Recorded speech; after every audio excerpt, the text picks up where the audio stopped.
안녕하세요. 제니퍼의 뻔한 인문학 제니퍼입니다.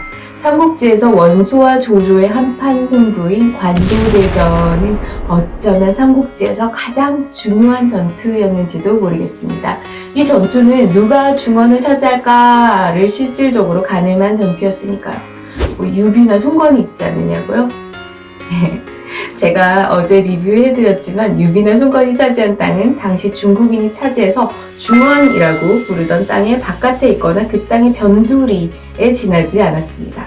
진짜 중원은 원소하고 조조가 양분하고 있었죠.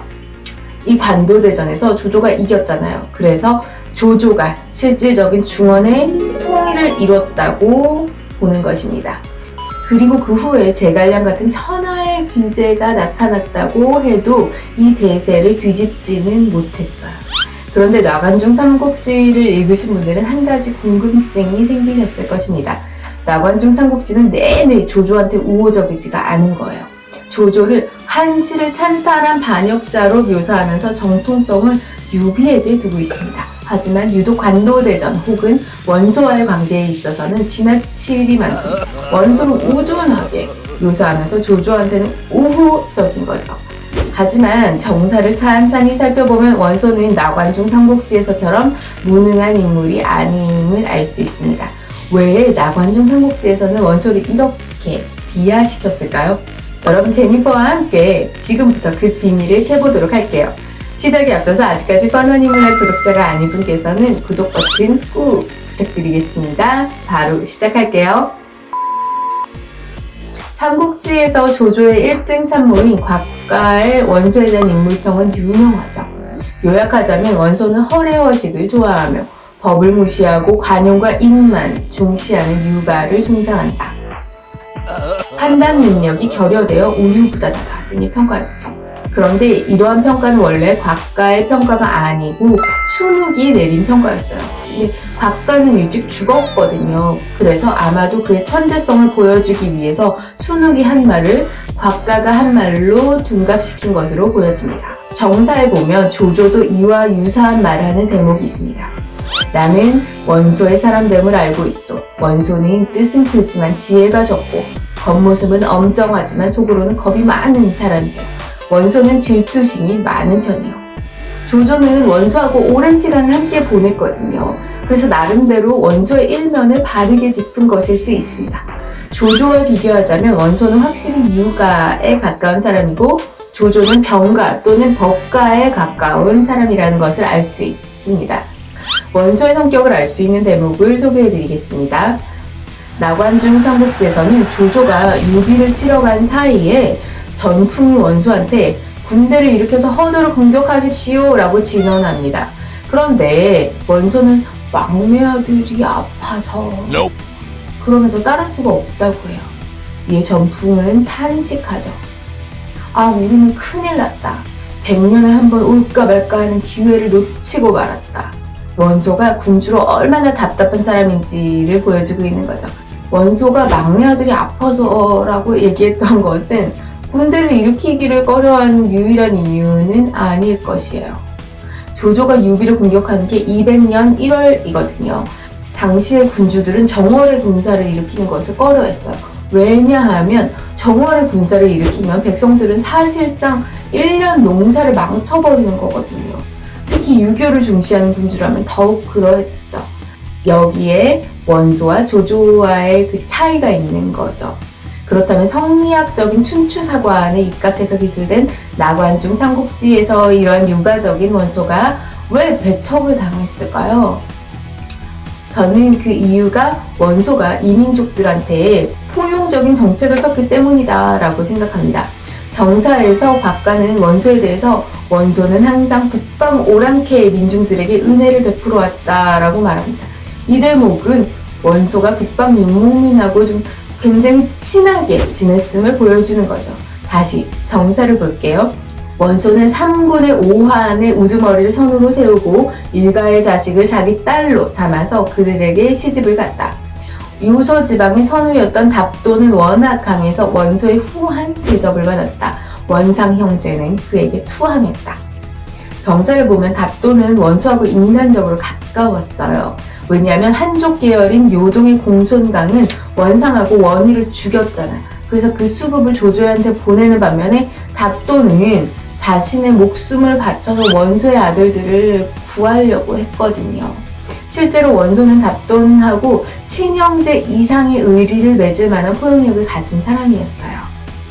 특히 답돈은 생각이 중국인처럼 막 복잡하지가 않아서 오랜 동지인 원소에 대한 신뢰는 끝까지 가지고 지키게 됩니다. 솔직히 나관중 삼국지의 역사 해석 방식을 거창하게 춘추필법이니 성리학적 역사 해석이니 이렇게 할 것도 없지 않을까 싶어요. 사실에 입각한 춘추필법의 엄정성도 없고 구시대적인 대의 명분을 강조하니까 일반적으로 말하는 춘추필법이라고 하기에도 곤란한 거죠. 그저 나관중 삼국지식 필법 이라는 말이 옳지 않을까요? 이것은 폐쇄적이고 국수주의적인 중국의 민족주의 사관입니다. 한마디로 중국인을 위한, 중국인에 의한 그런 역사 해석 방식이라고 할 수 있죠. 그들의 사관에 따르면 이 민족은 감화 또는 정복의 대상일 뿐 결코 화친의 대상이 아니라는 거죠. 화친이라는 게 왜 둘 사이의 관계가 비등비등 이렇게 대등해야 가능한데 중국인이 봤던 이 민족은 문화적으로 열등하고 저속한 그런 하등 민족이었으니까. 우리 학자가 쓴 역사서를 보면은 고대 한반도인을 부르는 말 중에 가장 많이 나오는 말이 예맥이라는 말이에요. 예맥이라는 말은 중국인이 한민족을 가리켜 부르는 말에 음만 빌린 거예요. 그래서 네이버 한자사전으로 검색해보니까 한민족의 선민들을 통틀어 이르던 일반적 칭호라고 돼 있어요. 예맥이. 그렇다면 이 어려워 보이는 예맥이라는 한자의 뜻은 뭘까요? 그것은 똥이나 오물이 묻어서 더러운 승냥이 같은 야만인이라는 뜻입니다. 중국인들이 다른 곳의 이민족들을 가리켜 불렀던 흉노 그리고 견용 등의 뜻도 크게 다르지는 않습니다. 따라서 명나라 때 나관중 삼국지 편집자의 입장에서 보면은 원소는 이런 오랑캐들하고 놀아난 사람이잖아요. 도저히 중화적인 사관에서 받아들일 수 없는 인물인 거예요. 바로 이 점이 원소가 가진 중국적인 요소가 부정돼 버리고 대신에 우유부단하고 바보 같은 사람으로 묘사된 계기로 보여집니다. 원소는 큰 포용력이 있던 사람이에요. 이렇게 원소의 포용력이 큰 데는 그의 성장 배경이 한몫한 것으로 보여집니다. 사실 원소 집안은 고조부 원한 때부터 4대가 모두 삼공의 직위를 얻은 당대 최고의 영문가입니다. 하지만 원소에게 결정적인 약점이 있었는데요. 그것은 그의 어머니가 노비였다는 데 있습니다.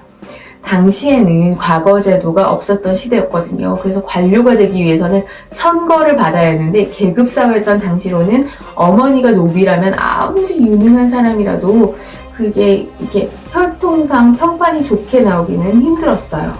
후에 원술이 공손찬한테 편지를 보내서 원술을 막 비난할 때 우리 집 종놈이라고 부른 것도 이 때문이었죠.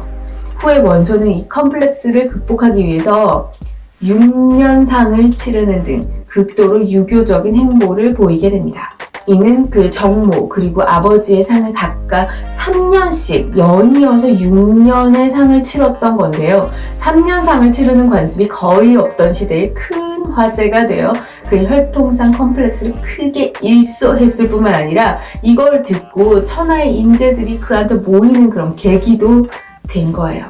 어머니가 노비였다는 그의 출신 성분은 원소 특유의 그 넓은 포용력이 형성하는 데 기여했을 것으로 생각됩니다. 그 자신이 한편으로는 노비의 자식이기 때문에 상대의 신분이 어떻든 능력만 있으면 도움이 된다. 그러니까 거리낄 것이 없다라는 생각을 하게 된 거죠. 이런 생각은 당시 그리고 그 후에도 일반적인 중국 사람들의 사고방식을 뛰어넘는 것이었습니다. 정사에는 원소의 집안은 전국에서 가장 영향력이 컸으며 원소는 지위가 낮은 선비에게도 허리를 굽혀서 이렇게 존경했으므로 수많은 선비가 그에게 귀의했다라고 기술하고 있죠. 그런데 이렇게 큰 포용력이 오히려 원소의 발목을 꽉 잡은 거예요. 첫째는 원소의 포용력으로 편입된 그 다양한 부류의 사람들이 있을 거잖아요. 그 세력들의 내부 갈등이 생겨버리게 돼요. 서로 다르니까.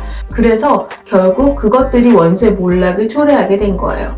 원소 자신은 포용력이 이렇게 컸잖아요. 근데 원소 내에 포용된 다양한 부류의 사람들까지 그 다른 사람들을 포용하라는 거는 사실상 기대하기는 힘든 거죠. 결국에 원소 내부 진영 간의 신구 세력의 갈등이 심화된 결과 9세대인 허유가 조조한테 투항을 해버려요. 그로써 원소는 관도대전에서 대패하고 말았습니다. 이것으로 원소가 몰락하게 된 거예요. 원소의 포용력은 대단한 것이었으나 그의 포용력으로 모인 사람들 간의 그 갈등을 하나하나 조정하고 또 그래서 하나로 만드는 게 고도의 정치공학적인 일이거든요. 근데 원소한테는 이게 부족했던 것으로 보여집니다. 나관중 삼국지는 성리학적인 정통 중화 사상에 근거하고 있다는 점을 고려해야 합니다. 성리학은 정통 유학과는 달리 훨씬 더 중화 민족주의적이며 편협하고 좀 교조적이에요. 원소에 대한 비판이 심한 것은 이 책이 철저히 편협한 중화 민족주의를 바탕으로 쓰여졌음을 간접적으로 보여주는 것이죠. 여러분 재밌으셨나요? 지금까지 제니퍼의 뻔한 인문학 제니퍼였습니다. 여러분 영상이 재미있거나 유익했다면 아래쪽에 있는 좋아요 그리고 구독과 알람 꼭 부탁드릴게요. 다음에는 더 재미있고 유익한 영상으로 찾아뵙겠습니다. 감사합니다. 여러분 안녕.